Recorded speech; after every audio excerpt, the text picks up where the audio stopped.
Pekan yang lalu kita sudah mempelajari tentang dalil-dalil Al-Quran dan hadis.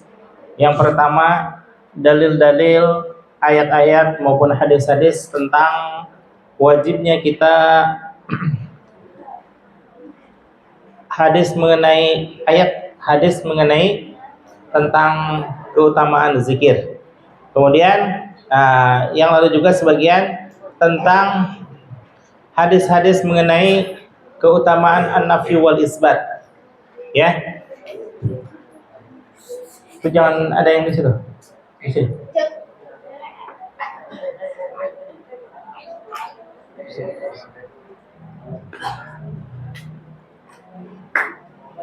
Selanjutnya summa qala, kemudian bersabda Nabi Muhammad sallallahu alaihi wasallam. Ya. Ketika disebutkan nama Kangjeng Nabi Muhammad, kewajiban kita apa? Kewajiban kita? Ulangi. Nabi Muhammad ya. Kewajiban itu ya. Sudah pasti mengucapkan sallallahu alaihi wasallam ya. Tsumma qala, kemudian telah bersabda Kangjeng Nabi Muhammad sallallahu alaihi wasallam, laisa ala ahli la ilaha illallah. Oh, tadi ketika Bapak memaparkan tentang la ilaha illallah, baru la ilaha illallah ya. La ilaha. Nanti dulu. Artinya tiada popularitas, tiada kekayaan, tiada jabatan, tiada pangkat, tiada keinginan. Illallah. Apa? Boleh selain Allah, kecuali boleh kecuali ya. Kecuali selain Allah ya. Nah, jadi al-itsbat itu menetapkan yang satu. Kalau an-nafyu meniadakan yang lain, menafikan yang lain, tidak menganggap yang lain. Al-itsbat baru setelah semuanya tidak dianggap, tetapkan yang satu. Apa itu yang satu? Illallah. Coba semuanya sebut 1, 2, 3. Illallah. Kecuali Allah. Maka salah satu sabda Kangjeng Nabi Muhammad, laisa la ahli la ilaha illallah. Tiadalah bagi orang-orang yang senantiasa mendawamkan zikir la ilaha illallah, wahsyatun, itu apa? Kekhawatiran, kegelisahan, rasa gundah gulana. Kenapa? Karena mengingat sesuatu yang dahsyat akan terjadi fi kuburihim, di alam kuburnya itu orang yang ahli mengungkapkan zikir la ilaha illallah, wala fi nusyurihim, dan tidak ada keraguan pula, tidak ada kekhawatiran pula, tidak ada kegundah gulana pula fi nusyurihim, di dalam hari di mana mereka dibangkitkan oleh Allah Subhanahu wa taala. Subhanallah ya. Kita semuanya akan meninggal. Kalian tidak akan meninggal ya? Akan meninggal semuanya? Akan dibangkitkan lagi? Nah, pas dibangkitkan itu rasa kekhawatiran seluruh penduduk padang mahsyar. Kenapa? Karena tidak ada yang tahu setelah dibangkitkan itu kita menghadapi apa? Kita menghadapi kegelapan apa? Kita menghadapi mara bahaya yang jauh lebih besar daripada ke alam kubur, ataukah sebaliknya? Kira-kira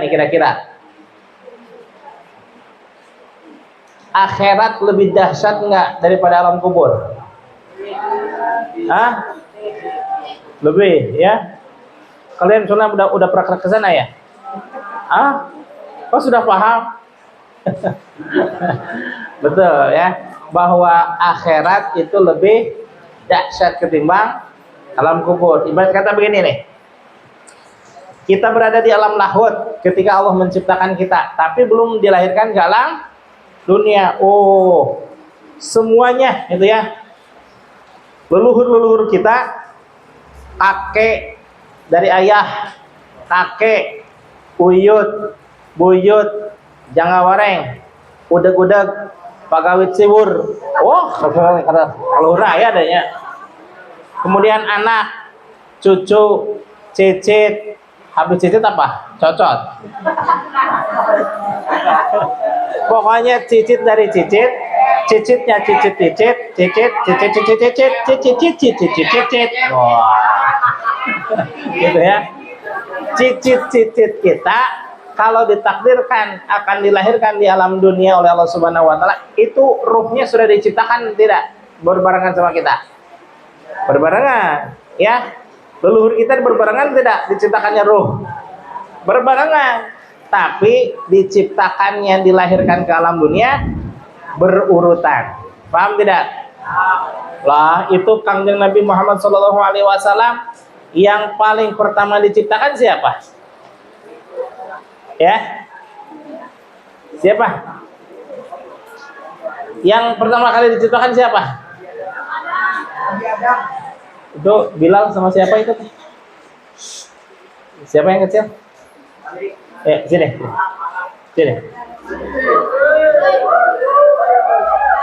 Sini.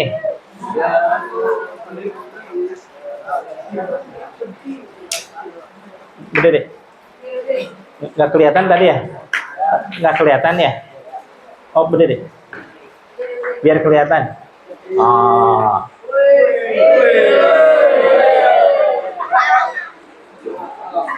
Kelihatan jelas nggak, Abi? Kelihatan? Oh, kelihatan. Coba dari tadi berdiri. Ya. Barusan hadis Kangjeng Nabi ya. Laisa ala ahli la ilaha illallah wahsyatun fi kuburihim wala fi nusyurihim. Tidak ada keraguan, tidak ada kekhawatiran, tidak ada kegelisahan bagi ahli la ilaha illallah. Kekhawatiran baik di alam kubur maupun kekhawatiran di alam mahsyar. Nah, ini ya, tadi alam lahut. Kemudian alam rahim. Alam rahim itu alam di mana kita alam rahim? Di perut ibu kita masing-masing ya. Subhanallah, perut bisa ada bayi hidup tuh ya. Ya kalian semua ini. Kalian itu tuh. Ya. Setelah ada di alam rahim, barulah dilahirkan ke alam dunia. Setelah alam dunia mana? Alam setelah alam kubur? Iya, alam kubur dan alam barzah sama-sama kene. Alam akhirat. Alam lahut ada masanya. Alam rahim ada masanya. Berapa bulan kita di alam rahim? 9. Kemudian alam dunia. Di alam dunia itu ya kalau kita ngikut hitungan usia Rasulullah SAW, maka kita tidak lebih dari usia 63 tahun. Betul ya? Alam barzah atau alam kubur berapa puluh tahun? Entah puluhan tahun, entah ratusan tahun, entah ribuan tahun. Betul ya? Nah, tapi akhirat ada nggak hitungan yang pastinya? Tidak ya, abadan, selamanya. Satu hari di akhirat itu sama dengan 1000 tahun di alam dunia. Itu lama apa lama sekali. Saking lamanya ya, Masya Allah ya. Tapi yang paling dahsyat adalah ketika kita masuk ke alam kubur. Nih, perhatikan ketika masuk ke alam kubur ya. Kita apakah mendapatkan kenikmatan dari Allah atau siksaan? Pilih yang mana? Pilih yang mana? Pasti kenikmatan ya. Kalau diberikan kenikmatan, subhanallah, menurut khabar dari hadis Rasulullah SAW, kita diberikan ada dua. Pertama, diberikan kenikmatan berupa tidur. Ya, tidur nikmat tidak? Coba tanya pada Hafiz. Hafiz, tidur enak nggak? Tadi enak nggak? Oh, ya. Tadi tidur begini aja nikmat katanya, apalagi wah kalau mendapatkan kenikmatan kubur dahsyatnya luar biasa. Betul ya? Yang kedua, man mata fi talabil ilmi. Dalam hadis yang lain, man mata fi talabil ilmi, siapa orang yang meninggal di saat sedang mencari ilmu, sedang giat-giatnya menghidupkan majelis taklim dan majelis zikir, wa arsalallahu fi kuburihim, maka Allah mengutus ke alam kuburnya itu orang yang meninggal, malakani, dua orang malaikat, yu'allimanihi, yang mengajarkan kepada mayat tersebut ilmul ma'rifata, ilmu tentang ma'rifah. Sampai kapan katanya? Hatta yaumal qiyamah, sampai yaumal qiyamah. Masya Allah ya, diajari oleh dua orang malaikat. Itu dua orang malaikat siapa? Pertama ruhaniyahnya Kangjeng Nabi, yang kedua ruhaniyah guru mursyid. Subhanallah ya, luar biasa, tidak sembarangan itu. Kita aja belajar SD berapa tahun? SMP? SMA? Jumlah berapa? Hah? 12. Ditambah kuliah 4 tahun sama dengan 16. Kuliah 2 tahun lagi S2 sama dengan 18. Kuliah 4 tahun atau 3 tahun S3 sama dengan 22 tahun, jadi bergelar doktor. Mau nggak semuanya? Bergelar doktor ya. Itu di alam dunia. Bagaimana nanti di padang mahsyar, di alam kubur? Subhanallah, ketika seorang doktor SD, SMP, SMA, mulai di jurusan-jurusan ya. Ada jurusan IPA, ada jurusan kimia, ada jurusan sosial, betul ya? Kuliah lebih bermacam-macam lagi. Ada jurusan olahraga, ada urusan matematika, ada urusan bahasa, ada jurusan agama dan lain sebagainya. S2 lebih spesifik lagi. Kenapa? Jurusannya misalkan pendidikan agama Islam, kemudian metodologi pengembangan agama Islam dan lain sebagainya. Doktor lebih mengerucut lagi, yaitu belajar beberapa materi kuliah. Contohnya kedokteran ya, kedokteran. Itu selama 22 tahun kita belajar, maka insya Allah akan bergelar doktor. Tapi kalau di padang mahsyar, ketika kita ada di padang mahsyar, maka pilihannya adalah hanya satu. Apa? Yu'allimanihi ilmul ma'rifata. Diajarkan oleh dua malaikat tersebut tentang ilmu ma'rifah. Ilmu ma'rifah yang mengajarkannya siapa? Dua orang tersebut. Hatta sehingga dibangkitkan dari alam kuburnya aliman,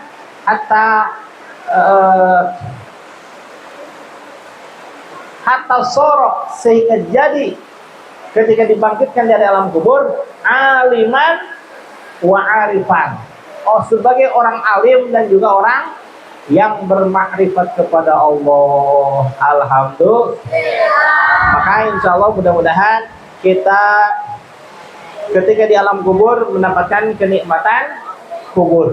Entah itu ditidurkan oleh Allah Subhanahu wa taala atau disuruh belajar kepada dua orang malaikat. Insya Allah. Satu hadis lagi ya. Tsumma kemudian ngendika, kemudian berqala, kemudian bersabda Rasulullah sallallahu alaihi wasallam, "Lau jaa qailun," kalau datang seorang manusia qailun yang ahli orang tersebut la ilaha illallah, mengucapkan kalimat la ilaha illallah bi qurbil ardi, sebanyak gunung di alam bumi, ya, bi qurbil ardi, sebanyak lipatan bumi. Lipatan bumi ada berapa? Berapa? 7 ya? Ya. Andaikan ada orang yang sangat berdosa kemudian mengucapkan kalimat la ilaha illallah, walaupun orang itu di qurbil ardi dzunuban, banyak sekali membawa dosa, sampai-sampai tidak ada lagi gunung yang menyamai akan besarnya dosa orang tersebut. Kira-kira dasarnya itu dosanya. Dasar itu ya. La ghafarallahu lahu, maka niscaya Allah akan mengampuni dosa orang tersebut. Dzalika, dengan ucapan apa? Dengan ucapan la ilaha illallah. Ya, alhamdulillah. Maka kita sujud syukur di hadirat Allah Subhanahu wa taala, dipertemukan dengan guru mursyid sebagaimana dijelaskan oleh Allah Subhanahu wa taala dalam surah Al-Kahfi ayat 19. Bagaimana penerangan penjelasan Allah di dalam surah Al-Kahfi?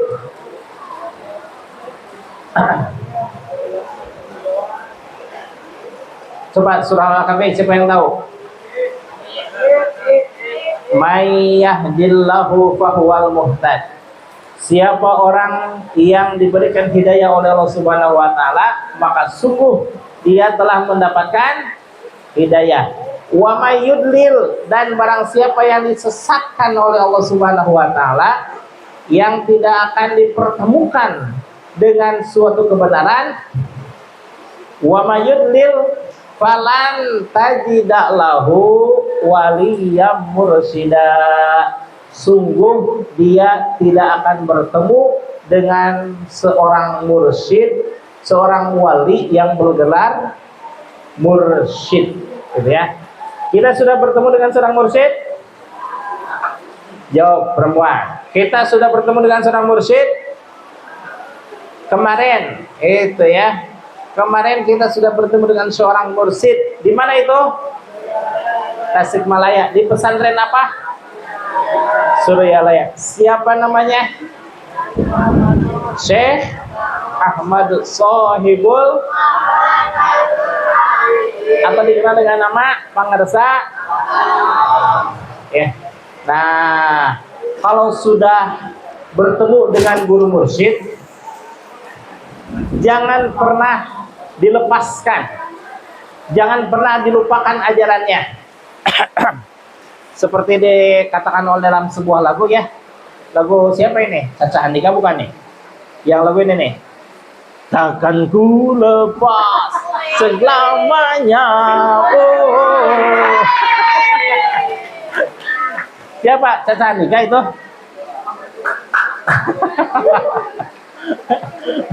Masa Caca Andika itu ya?